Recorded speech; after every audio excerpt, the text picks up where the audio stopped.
কলকাতা থেকে দুবাই হয়ে ফেরার ভিডিওটা আপনারা সকলেই খুব পছন্দ করেছেন, তাই প্রথমেই আপনাদেরকে জানাই অনেক অনেক থ্যাংক ইউ। আর আমাদের ছিল এমিরেটসের ফ্লাইট, যেখানে আমাদের বুক করা ছিল হিন্দু ননভেজ মিল। তবে এমিরেটসের ফ্লাইটে না বাচ্চাদের আলাদা খাবার দেয় আর বড়দের জন্য আলাদা খাবার থাকে। চাইল্ড মিলের না মেন কোর্স থেকে ডেজার্ট সমস্ত কিছুই আলাদা হয়।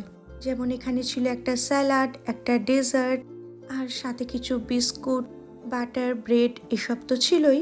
মেন কোর্সে ছিল হচ্ছে পাস্তা, আর এই পাস্তাটা বানানো হয়েছিল চিকেন মিটবল আর কড়াইশুঁটি দিয়ে। দেখতে যতটাই অসাধারণ, খেতেও কিন্তু খুব ভালো ছিল। তো তার সাথে জুস, জলের বোতল এসব তো থাকেই, আর বাচ্চাদের খাবারটা একটু আগেই দিয়ে দেয়। আর এরপর আসি আমাদের খাবারে।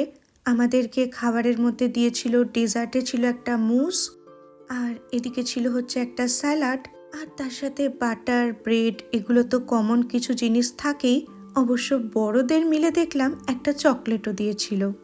আর মেন কোর্সে কি ছিল দাঁড়ান দেখাচ্ছি। মেন কোর্সে ছিল হচ্ছে গরম গরম চিকেন বিরিয়ানি, আর তার সাথে আবার আমরা নিয়েছিলাম কফি। এছাড়াও চা, জুস যা খুশি নেওয়া যায়।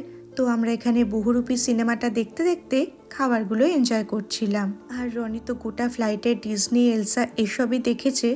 আবার খাবার শেষে সবাইকে দিয়েছিল একটা করে চকলেট।